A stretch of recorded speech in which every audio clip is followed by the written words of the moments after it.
दक्षिण अमेरिका का एक देश है बोलीविया। आमतौर पर इतवार की दोपहरी की तरह सुस्त पड़ा ये मुल्क साल 2009 में एकदम से चर्चा में आ गया। दरअसल यहाँ की एक बस्ती मोनिटोवा की 150 से ज्यादा बच्चियां औरतें कुछ कहना चाह रही थी। इनके साथ लगातार 2 साल तक रेप हुआ और बताना यह है कि ये रेप इंसान नहीं बल्कि भूत प्रेत कर रहे थे। जब कहानी के पार आप जाएंगे तो इन भूत प्रेत का जो सच है वो बड़े अजीब ढंग से आपको सामने आएगा। कैसे हर सुबह अस्त व्यस्त कपड़े, शरीर पर खून, नोचने काटने के निशान और बेहिसाब दर्द के साथ वो जागा करती थी। धड़ाधड़ एक के बाद एक किशोरियों से लेकर बुढ़ापे के मुहाने पर खड़ी अकेली औरतें प्रेग्नेंट होती रहती थी। इधर दूसरी कॉलोनी के मर्दों, पिता, भाई, पतियों ने मिलकर साबित कर दिया कि उनका रेप भूत प्रेत कर रहे हैं। क्यों? क्योंकि औरतें पापी होती हैं। इस ईश्वरीय ऐलान के बाद, फतवे के बाद युवतियां खामोश हो गईं। करीब 1800 लोगों की बस्ती में रोज रात को कई रेप होते रहे।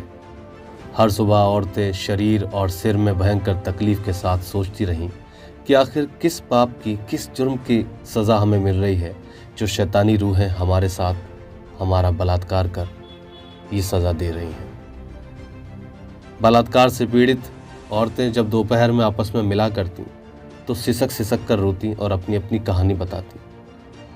मुंडी से मुंडी सटाकर रोती औरतों में से एक औरत ने कहा कि मैं सुबह उठकर देर रात तक घर में काम करती हूँ, इबादत करती हूँ, पूजा करती हूँ, प्रार्थना करती हूँ, सबकी सेवा भी करती हूँ, तो फिर प्रेत भूत मुझी को क्यों बलात्कार का निशाना बनाते हैं? वो मेरे साथ ही ऐसी ज्यादती क्यों करते हैं?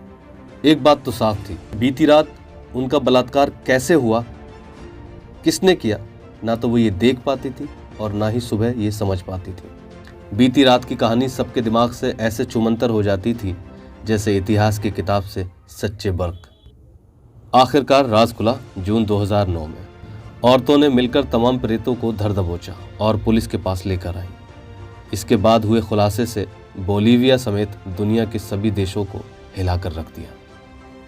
सर्जरी के दौरान जानवरों को देने वाले बेहद स्ट्रॉन्ग एनेस्थीसिया से परिवार को बेहोश किया जाता था। फिर बेहोश औरतों का बलात्कार होता था। मर्दों की जो टोली ये कर रही थी वो मानती थी कि औरतें अपने फर्ज भूलकर बिगड़ैल हो रही हैं।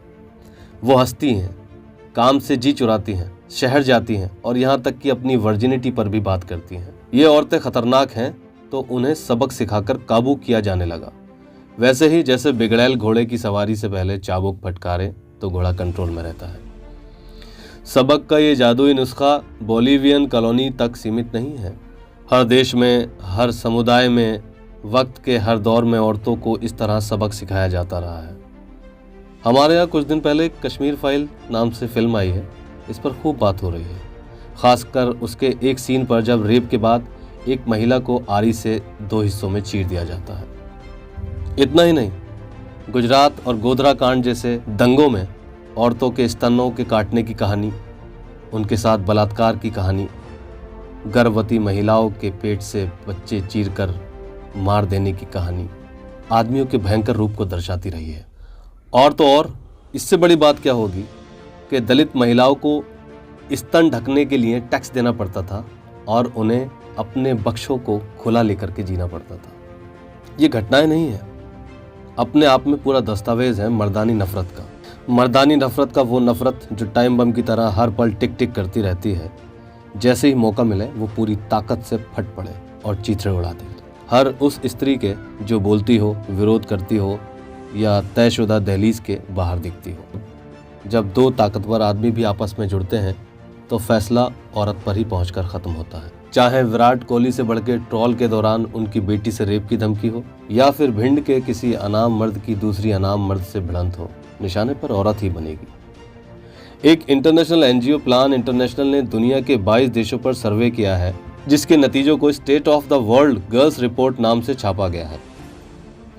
पड़ताल में अमेरिका से लेकर जापान और भारत भी शामिल था। सर्वे के मुताबिक 58% से ज्यादा महिलाओं को अलग अलग सोशल मीडिया प्लेटफॉर्म पर प्रेम पगी अश्लील चिट्ठियां लिखी गईं या फिर रेप की धमकी मिली। दोनों में कोई खास फर्क नहीं है।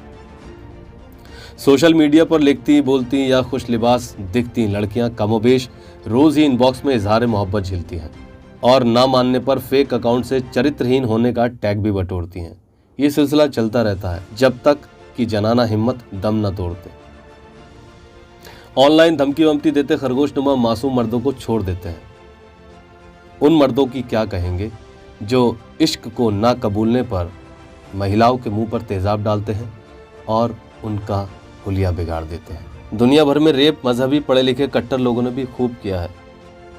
बलात्कार ना तो मठाधीशों ने छोड़ा है, बलात्कार ना तो मुल्लाओं ने छोड़ा है। धर्म की आड़ में भी बलात्कार होते रहे हैं। बिहार के मधेपुरा से एक खबर आती है। बदचलनी के आरोप में वहां पर एक औरत को आधा नंगा करके गर्म लकड़ी से पीटा गया। दरअसल गांव के चरित्रवान पुरुषों को शक था कि वो मकई के खेत में किसी मर्द से मिलती है। इतना काफी था। औरत को तब तक पीटा गया जब तक कि उसकी अकड़ नहीं निकल गई। घटना 19 मार्च की बताई जा रही है, जिसका धुआं अब जाकर के उठा है। ये होता रहेगा। कभी प्रेत रेप करेंगे, कभी मुल्ला रेप करेंगे, कभी पंडित रेप करेंगे, कभी सत्यवान पुरुष रेप करेंगे, कभी मठाधीश रेप करेंगे, कभी व्यापारी रेप करेंगे, कभी बच्चा रेप करेगा, कभी नौजवान रेप करेगा। ये पुरुषों की टोली है। इसके लिए महिलाओं की टोली को आवाज़ देनी होगी। जागो लड़कियों जागो। तुम्हारी ताकत याद दिलाने को कोई जामवंत नहीं आएगा। जख्मों पर कोई गुलाब जल का ठंडा पानी नहीं छिड़केगा। ये सब तुम्हें खुद करना होगा। हमारी बेटियां जब विवाह हों तो विरासत में हम उन्हें बराबरी का संसार सौंप कर जाएं, ऐसी हमारी कामना है। वीडियो पसंद आए तो लाइक कीजिएगा, कमेंट कर हमें अपनी राय दीजिएगा और वीडियो को शेयर कीजिएगा। जय हिंद।